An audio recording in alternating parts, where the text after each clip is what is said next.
As you see, we are in a new location from my previous webcam video, and the webcam has returned. I've returned back to university here for the semester and figured it's a new scenery. We are up against a wall, so why not just record face cam for a few of these showdown videos.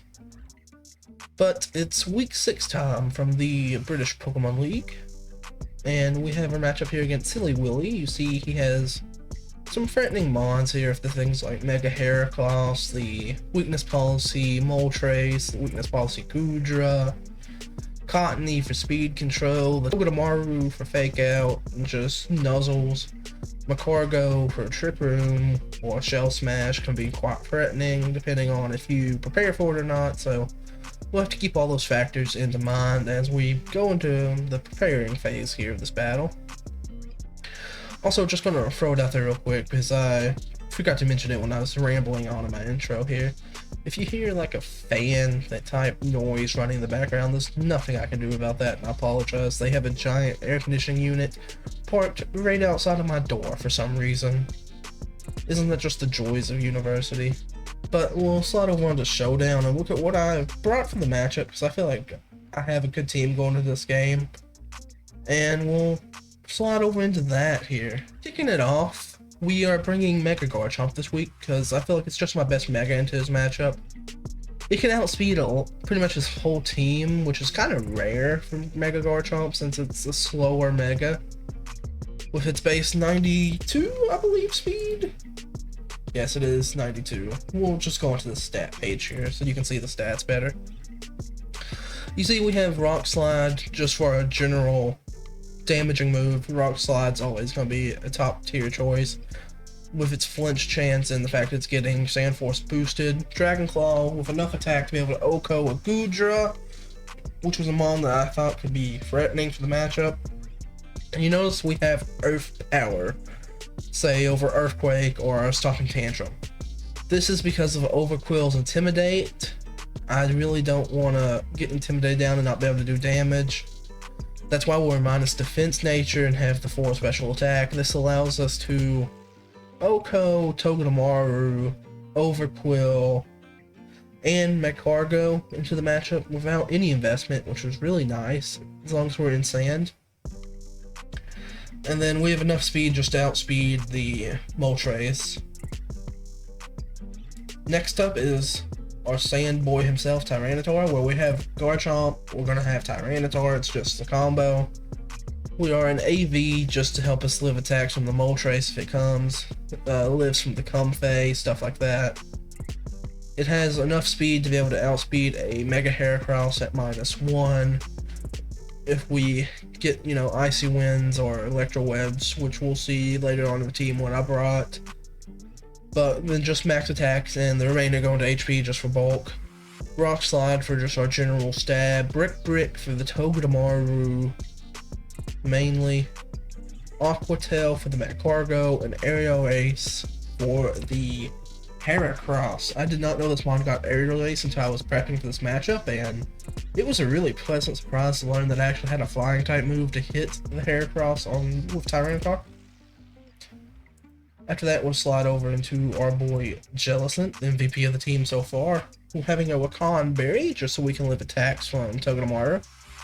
Scald as our only stab. It really wouldn't be running stab if it wasn't for Macargo, but I really fear that mon. Icy Wind just for speed control. Trick Room in case they want to go Trick Room so we can reverse it, and Recover just for longevity. It is enough speed to be able to outrun Macargo, and then just the rest in bulk. Alcremie returns after going out of the lineup for a bit. This is just so that we can decorate Garchomp. Since we're naturally faster than his whole team pretty much outside of Comfey, it can return and be a threatening combo, just get that +2 attack onto the Garchomp right away. And then just speed obviously to outrun the Moltres and Comfey. And then we have Dazzling Gleam as a way to hit Heracross, some of the other mons on the team, obviously, with the Moltres and other things. Zeraora is here with a Fake Out, Plasma Fist, Coaching, and Taunt set. It has enough speed to outrun Comfey. And then just bulk, and 108 attack is enough with Adamant to OHKO a Moltres Galau, which is why we have so much attack investment compared to normal.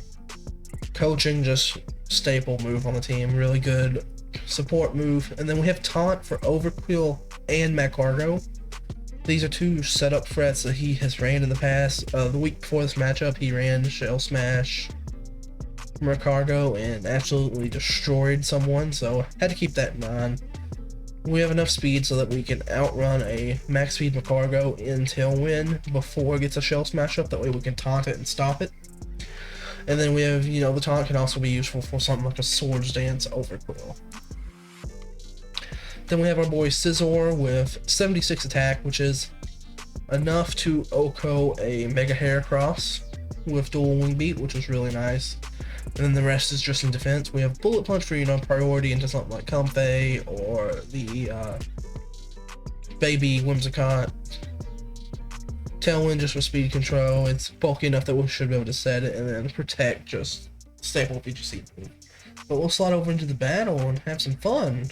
Starting off in here, you see the mons he brought. There's no Moltres for the Comfey to proc, which is really nice because that was a mode I was really scared of going into the game. But you see, we just lead the Zeraora and Scizor into Comfey and the Go-Go. It's a pretty good lead. We have a lot of options that we can go with this lead. We have the Tailwind option. We have Taunt for the Comfey if need be. We can double Wing Beat the Go-Go right away. As we'll just go for a Fake Out onto the Comfey, preventing it from going for a Trick Room or whatever and getting the Tailwind up. But after seeing that it was going for a priority move, we can pretty safely assume it's not going for a Trick Room and instead was going for that Sap Sipper, as we'll see here in turn 2. But Plasma Fist will just take the Comfey out, and then Dual Wing Beat would have KO'd Go-Go, but it hangs on due to Citrus Berry, which was very nice. The Go-Go picks up the Zeraora with Earthquake, which was to be expected.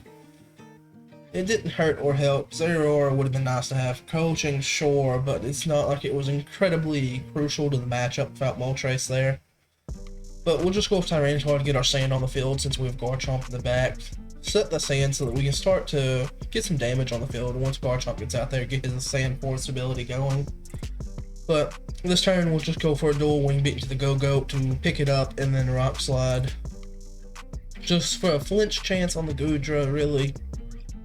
But it's not, you know, for damage at all. The Flamethrower will pick up Scizor, which was to be expected, hence why we went for the flinch. Just trying to get some chip on it and also pick it up.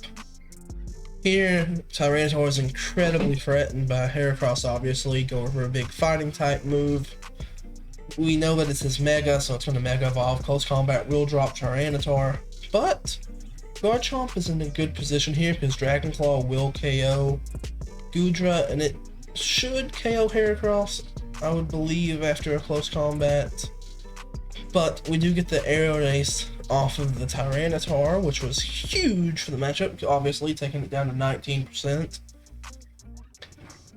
Here, you know, we're a tad bit concerned that maybe we don't outspeed if it does have speed investment, since we're at -1, but we do anyway, so we know that Heracross doesn't have speed investment. They lead Togedemaru and Overqwil here. This lead is scary because I don't know exactly what he's wanting to do with Overqwil, but it should just be a free taunt into the Overqwil, trying to stop it from doing Swords Dance, which we've seen him bring in previous weeks. But also that could catch Comfey if Comfey wants to come in and go for something weird. Maybe a Tailwind, since this is a National Dex format and it would have that, but taunt into Overqwil is just a safe play, and then just going for Tailwind on Scizor in case he doesn't fake us out for some reason, but obviously the Togedemaru will fake us out. Here, we're at -1, so we just want to go for coaching into Scizor to get our attack back up for our dual wing beat into Heracross. We should live a close combat. I know we lived from full. If we didn't have any damage, but since we're going to be going for coaching and that should go first, we should be at +1 defense, so roughly 50%. It would be the goal here of what we take. We see Overqwil switch in, which is another Intimidate drop, which is unfortunate because that means our Scizor is going to be at -1 attack going into this. I say -1 because it's at -1 defense, so it's basically -1 attack once you account for it all. But we're able just to remove the Heracross right away, which is huge for us because that was one of the mons we were most scared of in the matchup. We see the Goodra come back out, which we know has Firm Throw or from Scizor, so we'll just pull it out for Tyranitar here, which we'll be able to eat it since it's Assault Vest, as we went over in the team prep. Taunt the Overquill again because we don't want its swords dancing or any tomfoolery.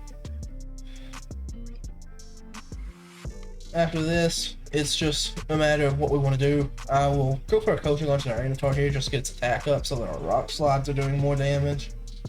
And even our Bricks will be doing more damage, which will come up quite nice later. Overquill misses the K on Aurora, but gets the poison. The Focus Blast missed the Tyranitar, which is huge for us, but I don't think it would have killed since we're Assault Vest and in the sand, but there's no guarantee that it wouldn't have KO'd, you know. We get the threat that is Garchomp in. Garchomp should be able to just take Goodra right out with a Dragon Claw, and Overquill should fall to another attack from Tyranitar, like the Brick. So with that, you know, we're in a really commanding position here to end the game, which is quite nice. The Garchomp will drop the Goodra as expected. Chomp does only about 35. Brick drops it here, which leaves it in a 3v1 versus Togedemaru. Here, we'll just go for the safe play of protect Garchomp and Brick the Togedemaru. We're trying to pop the balloon just so we can Earth Power it next turn, but Tyranitar actually picks up the KO, so Tyranitar coming in, Crush again. And with that, we win week 6, 2-0, to advance to 5-1 as our overall record. Continuing to climb our way, we're only a game behind Jenny now for the first seed. So we'll look to continue that going forward with our next week after Worlds, which should be a tough match because it's against Click, which is a tough opponent, someone that I respect in the VGC scene, so we'll have to overcome him, but it was a good week overall. I didn't have anything crazy as far as text, obviously, besides maybe Aerial Ace Tyranitar if you count that, but we played well, and we won once again to advance. But I hope y'all enjoyed, and I'll catch y'all in the next one. See ya.